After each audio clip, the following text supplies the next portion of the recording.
kiss your mother with that mouth?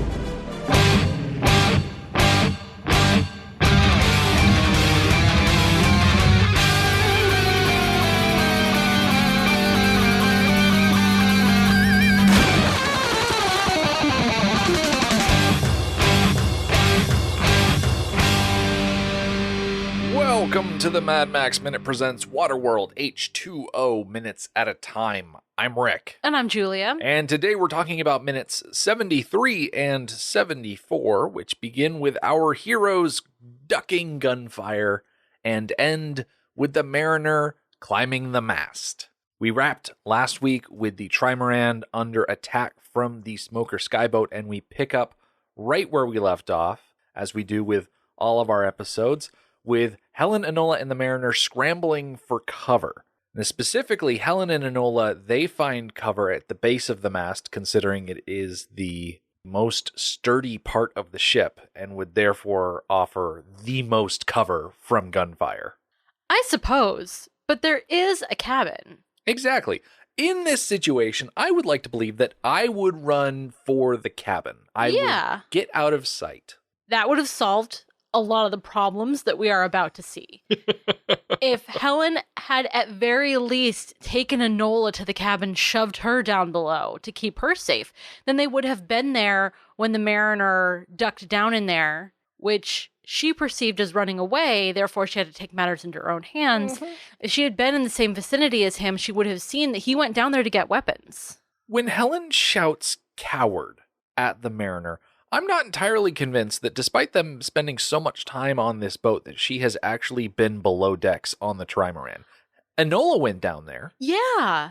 So from Helen's point of view, she doesn't know the ship as well as Enola does. So that could be why, and that might even be reasonable as to why she didn't duck below decks and did choose to go behind the mast and behind this box. If Helen knew that there were a big pile of weapons down below deck, she would understand why the mariner went that direction. And Enola knows. But Enola's not going to say anything in this situation because she's a kid. Right. She's not really in a position to do much communicating. Yeah. Nobody is. I do not fault the mariner for not saying to Helen, "Hey, Helen, I'm going to go down below decks to get some weapons. You stay here and hide." I do not fault him for not doing that. I don't fault Helen for assuming that he was running away. She doesn't know anything about him. She doesn't know there's weapons down there. So in a situation like this where everything is snappy, there's no time to communicate. Yeah, bad things happen all the time in moments like these. Mm-hmm. Honestly, with him diving underneath the deck, I couldn't necessarily see this happening, but with all of the different tricky things that this trimaran has done so far, I wouldn't have been surprised if some hatch had opened up somewhere and a giant cannon popped out. And he was there with a fuse charge, and he lit the fuse, and it fired off an actual cannonball at the plane. I would not have been the least bit surprised, because they pack so much weird stuff, and we haven't even seen it all. Yeah, I would agree that if he came out with some sort of part of the ship weapon, that would have been fantastic and plausible and totally like, shut up, Helen. You don't know what you're talking about. I'm usually on her side, but I'm finding it really hard to be on her side for these 2 minutes. She's in a situation that is very desperate, and for the longest time, Helen has had to live her life in service of protecting Enola from the other atollers, from the mariner, from all sorts of outside threats. And so it doesn't surprise me that she leaps into action like she does, but it does disappoint me that she doesn't seem to fully think through her actions. She gets this idea because the plane flies by. She sees the harpoon cannon. She's like, ooh, a harpoon cannon, an offensive weapon. I don't see the mariner. I know what I need to do. And the problem with that statement is that the very definition of a harpoon is that it's attached.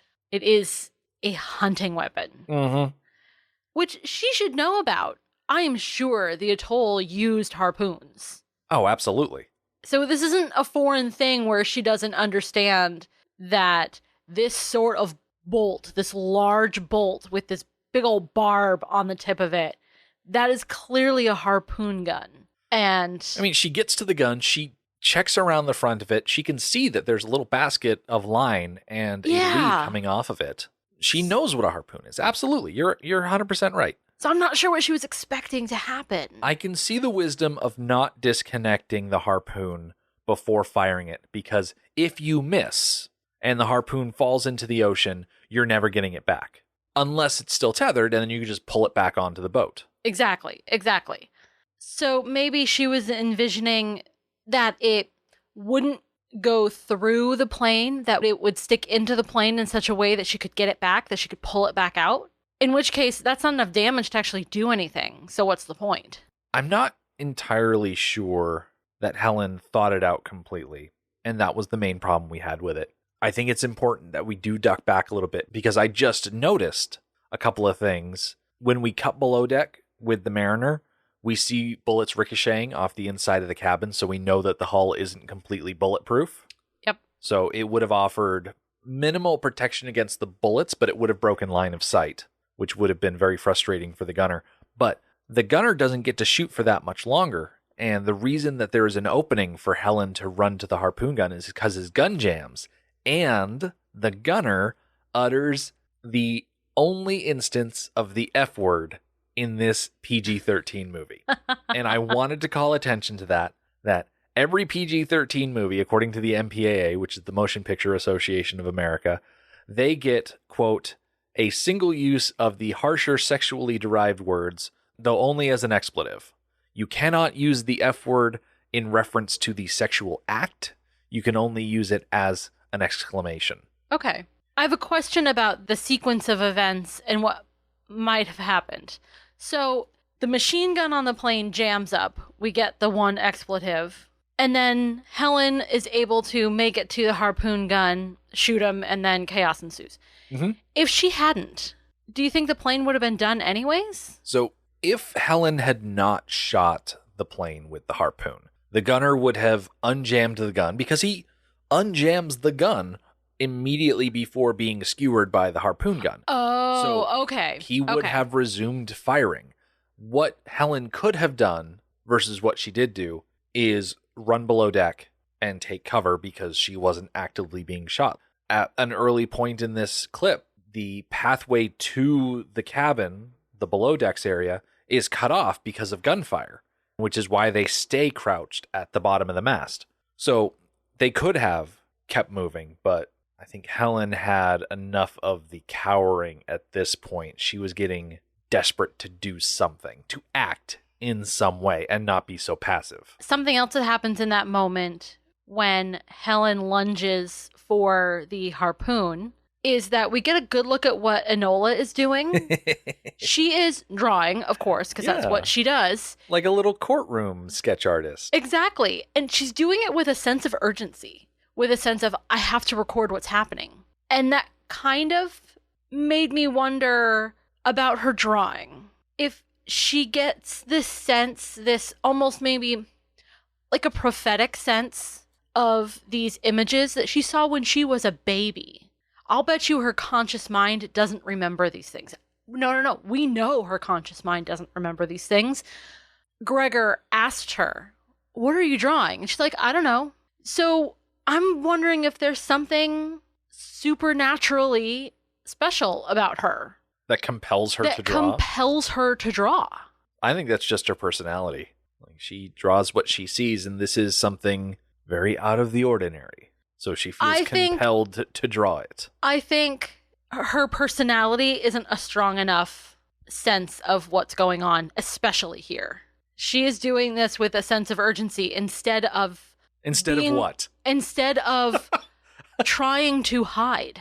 I mean, she's already hiding. No, she's not. She's behind. No, that is not a hiding spot. She is between a box and the mast. No, she knows where a better place to hide is. And she's not going for it. She is choosing this time to draw what she sees instead of hiding.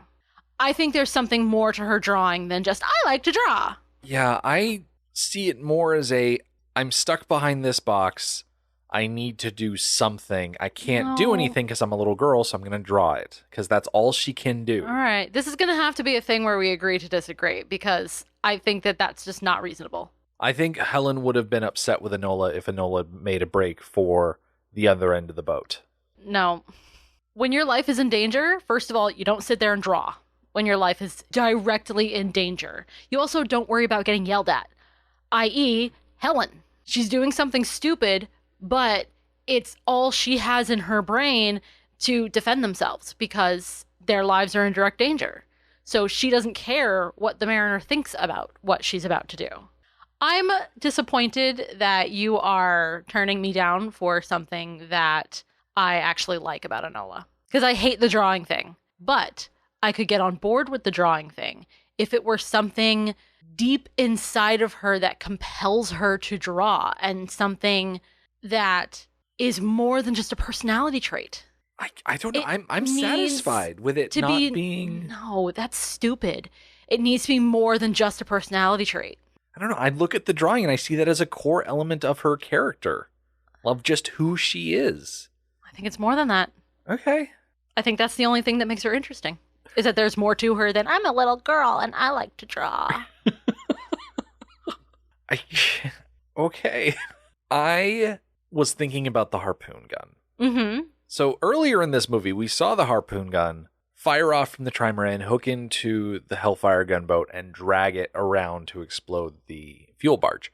We never see Kevin Costner disconnect the harpoon from the gun in that opening scene. They just sail away because we're distracted by an explosion. So the movie has already hand-waved and said it's not important to worry about the details of the harpoon gun, but there is always going to be that little part in the back of my mind that's like, oh, where are they getting the line? Where are they getting the guns? And I think I'm just fine ignoring that part of my mind that is asking me to nitpick this thing.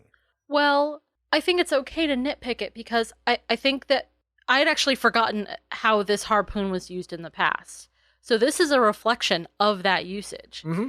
The mariner used that on purpose to shoot into another vehicle to bring it to destruction. And Helen saw this opportunity and said, oh, I'm going to do the same thing that the mariner did before. It worked before. Why not now? I'll bring the plane down. It won't have anywhere to go. It can't fly away. It'll just crash. If the mariner had been yelling at Helen after the scene, said, where did you learn about this? And she could have said, I learned it from watching you. Yeah. It also shows us that she knew that it wasn't her not thinking. She knew it was a harpoon gun. She really did. She saw it do what she wants it to do. She was there when he had to retract it and put it away properly so it could be used again. So she knew all of that, and she did this on purpose. That's a very interesting way to think about it. Yeah.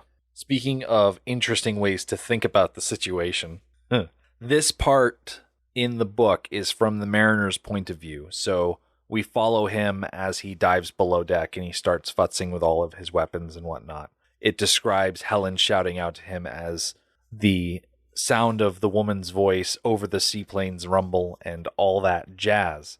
And so when the mariner pops out from below deck, he's able to see that the smoker gunner is cleaning out the gun. And the book says, just as he was thinking of how to best use it, he saw her, the woman, Helen, hunched over the harpoon gun mounted on the bow. She had the thing cocked and swinging it around, taking aim on the circling plane. Her face was tight with determination, and he admired her courage, even as he knew the disaster she was sowing. And he screamed, "No!" There are several O's here in the book. It continues, she either didn't hear him or didn't care about his opinion, because she fired the gun, and its big harpoon streaked into the sky, trailing its line.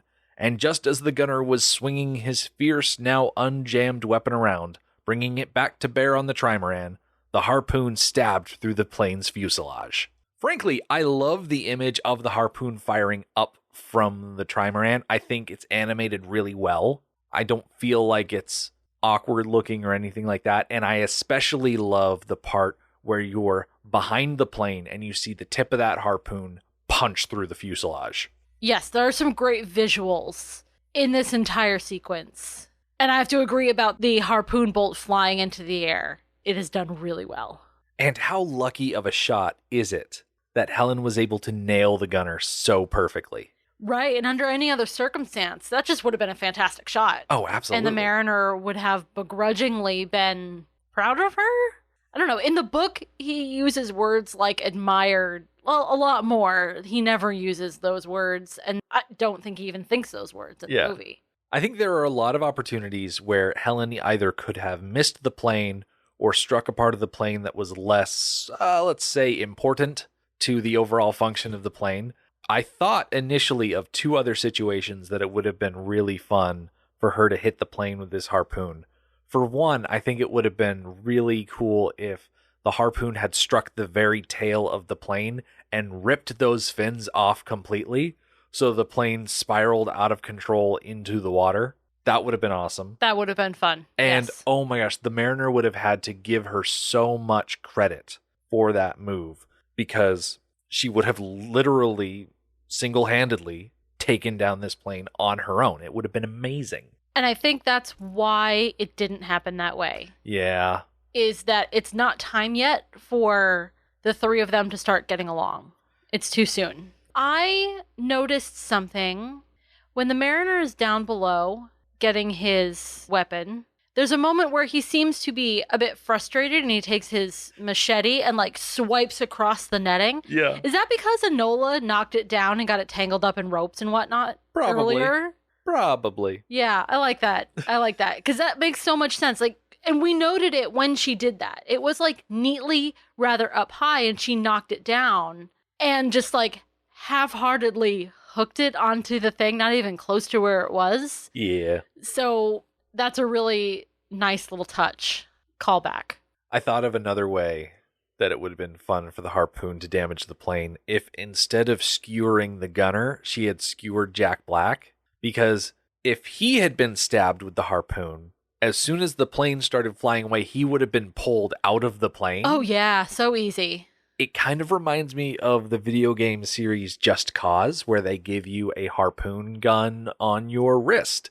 And you can fire that harpoon gun at people, and you can pull them, or you can attach them to something else. I think one of my favorite things to do is to take enemies and use my harpoon. I attach one end to them, and I attach the other end to a pressurized gas canister, and I shoot off the top of the canister, and it shoots off like a rocket. Yeah. And because they're attached, they go too. So it would have been pretty crazy to see Jack Black get skewered and then yanked out of the plane. Yes. Leaving the gunner to just ride it out to the end. Right. And he would have gotten some more shots off. Although he might have been so surprised by what was happening that damage may have been limited. I could definitely see a few more last-ditch effort shots coming out of him, but yeah, without a pilot, it would have been pretty doomed. Yeah, it would have gone down pretty fast. None of that actually happened. What actually ends up happening is the pilot turns around and he sees his partner in crime, we assume his best friend in the world, because they work together all the time, skewered through the torso with a big piece of iron and rope coming out of his body. And I can just imagine how horrifying that is, even for someone like the smoker pilot, who is technically a bad guy. Right. I have a hard time labeling peons as bad guys. That's a good point. Because there's a decent chance that they were born into this group, this cult, and never made the choice. Hey, this is what I want to be. They're just, hey, here's a place where I get food and water and something to do all day. Uh-huh. So I'm here. So I don't think he's a bad guy. And even bad guys have feelings. Just because he's a bad guy doesn't mean he's a bad guy. Mm-hmm. We're going to see in a later scene, I'm pretty sure this pilot is not a bad guy. Like, he's a bad guy, but he's not a bad guy. Helen quickly realizes that the plane is attached to the boat now, and there is a lot of creaking from the old metal that's holding the harpoon onto the boat.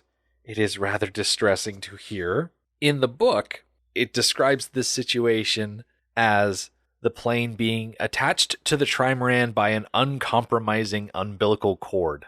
And as the plane flew, the line connecting it to the harpoon gun began to tighten. And finally, The line was taut, and the expression on the woman's face was one of dawning horror as she realized what she'd done. Yeah, so I guess she was aiming more for the pilot, that she was hoping to bring down the plane. Mm-hmm. And while her shot was excellent, it's not what she was hoping for, and it was bad. Yeah, I think with the line going taut and the realization that it's not going to just break away, that's the dawning horror. Because, yeah, if she hit another part of the plane, if she hit like a wing and it tore off the wing, or if it hit the tail and tore off the tail, then they're home free. They can pull back the harpoon, no harm, no foul. But yeah, that idea of being tethered, yeah, it's rough. It's turned this plane into one of those toys that you see. You screw it into the ceiling and then you turn it on and the plane just flies around in a circle like a tetherball. Right. Or to make another Tina Majorino reference, like a tetherball from Napoleon Dynamite. Exactly. I'm not going to say that they included the tetherball scene in Napoleon Dynamite as a tribute to this scene. No, they included it because it's stupid. It's visually a dumb game to play. Now, it may be a fun game to play, but visually it looks stupid, especially if you're trying to make it look stupid. Yeah. And they certainly did that in Napoleon Dynamite. They did. For sure. So the mariner, he sees what's happening and he shouts over to Helen to cut the line. And I'm not sure if I should be surprised or not that Helen, someone living in a post-apocalypse, doesn't always have a knife on her. Like, there are so many people that are avid outdoors people, hiking and camping and doing all of that stuff, and they always have a knife on them. Yeah. As a tool. And the mariner always has one strapped to his leg, so he probably assumes that everybody has a knife, and I'm a little disappointed that they didn't give Helen a knife. It does make a lot of sense. In a survivalist world, it's an incredibly handy thing to have. I guess I have to chalk it up to her living on an atoll and in a situation where you don't necessarily need to always have a knife because you're living in a settlement. I guess so. She's so defensive of Enola. I'm kind of surprised she doesn't carry one anyways. Mm-hmm. Just always to be prepared for that potential.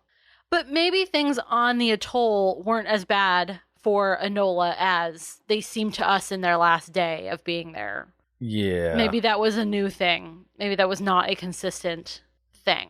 The mariner actually gets a lot closer to cutting them free from this plane situation in the book. It says, knife in hand, the mariner ran toward the bow, even as the ship lurched with the plane fighting the restraining line, and the deck around the harpoon gun began to whine and groan like an injured beast. Helen had backed off and now stood shielding Enola, and he flew past them, his blade just touching the line when the entire harpoon gun and its stand ripped free from the deck and went flying overhead as he landed bruisingly hard. Oh my goodness. I know why they didn't do that. That's really hard to communicate visually in such a fast-paced environment as we have here, that he came like so close. So I get why they didn't do that, but the tension would have been better. Yeah. More if he had gotten so close. It is so spectacular to see the harpoon gun ripped off of the bowsprit and just fly through the air, dragged up along the jib to lodge itself in the upper supports of the mast. It's very scary because all of that stuff, I suspect that the harpoon line, is it line or is it metal? It's like, some what's sort it of made of? It's some sort of reinforced line, I think. Okay. Because there's got to be something strong enough to hold that plane to the ship. I feel like if it was just rope, it would have broken. So maybe I like the idea of it is rope, but it has been reinforced with something. Yeah. I like that idea. Like maybe it's got a cable core. Yeah. He does dive down below the ocean. Right. So he might be able to find some of that. Yeah. You know where you find cable? On ski lifts. Mm-hmm. Yeah. Somebody's got cable all over the place. In fact, we can see up close as he's climbing, we can see some of the lines that are near him, and they look a lot like cable. Something I want to point out, even if Helen or the mariner, either one of them had cut that line, the whipping on that line, releasing that tension, would have been scary. Oh, absolutely. It could have been deadly. Reminds me of the movie Ghost Ship. In the very opening scene of Ghost Ship, it shows how everybody died Uh-huh. on the ship. And so it was like a cruise ship, and everybody was out on the deck for evening dinner and dance. So everybody's up, like standing up and dancing around the deck. And this cable snaps across the deck super duper fast and chops everybody in half. Oh my God. It's so gruesome. And there's a survivor because there was one little girl dancing and it went above her head. Oh my gosh. So she's just standing there, and there's like half bodies like sliding off of the bottom half torso and like thumping to the ground, and there's like blood everywhere. Oh my and she's just God. standing there like, oh my gosh, what just happened? It's fantastic. So that's what this makes me think of. Whipping cables scare me. Yeah, they're no joke. Yeah. Speaking of cables, as we're recording this, recently the Arecibo yes. Observatory just fell. Just fell. The cables a lot snapped. of whipping cables on that. Yeah. Yes, that was scary. I saw some of the footage. And by the looks of the condition of it, it was probably had been abandoned for some time. Yeah, it had been damaged heavily by hurricanes. Yeah. So it was in terrible disrepair. But the videos that I saw, there was one shot from the ground where you could see the whole thing collapse. And then there was a drone up in the air at the time inspecting where the cables were attached, and you get to see the cables shred and separate Yes. one by one, and that was crazy. And so with the harpoon broken free of the front of the ship and nestled, tangled, more like it, in the spreaders of the mast, the plane is now caught in that situation I mentioned before, where you've got the anchor point and it's spinning around and around, and the cable is wrapping around the ship, and it's going to cause damage. So we get another instance in the book of the mariner shouting crabs of hell, which seems to be his favorite expletive there. And the smoker pilot, meanwhile, is equally struggling with the controls of his seaplane, trying to get it to bear. It says, the mariner gave the woman a sneering, murderous look and ran to the base of the mast, stabbing his free hand through a wrist lanyard, pulling on a counterweight, but it was tangled in the harpoon line, circling the mast. The double-barrel spear gun, which he grabbed below deck, was on a strap, so he tossed it around his shoulder, stuck his knife in his teeth, and began climbing the teetering pole. And this is where the wrapping really starts to affect the mariner. It says, the higher up he got, the more nauseating the sway of the mast was, as the plane yanked the boat from side to side. You gotta give the mariner credit for climbing despite those conditions, staying, determined to get up there. But being on a boat is rough enough. But being in that situation where the mast is swaying so much, and the boat, you can see down where Helen and Enola are, pitching left and right, like lifting out of the water. It's being pulled so hard. Being on this boat, no matter where, is dangerous right now. Yeah, it's a sticky situation to be sure, and not the ideal state that we'd want to leave our heroes in at the end of an episode. So come back next time. The smoker pilot will break free of the tether, the mariner will take a dive, and Helen will get a haircut. The Mad Max Minute podcast is a fan project by Rick and Julia Ingham. Waterworld was written by Peter Rader and David Toohey, directed by Kevin Reynolds, and presented by Universal Pictures. Mad Max Minute is produced and edited by Rick Ingham. Our opening music is Verdi's Dies Irae by Daniel Batista of danielbatista.com. Our home on the internet is madmaxminute.com. You can follow us on Twitter at MadMaxMinute. And like us on Facebook by searching Mad Max Minute, and join our Facebook listener group, Mad Max Minute Beyond Microphone. If you'd like to support the podcast, visit patreon.com/MadMaxMin. Thank you for joining us for Waterworld episode 37. We'll see you next time.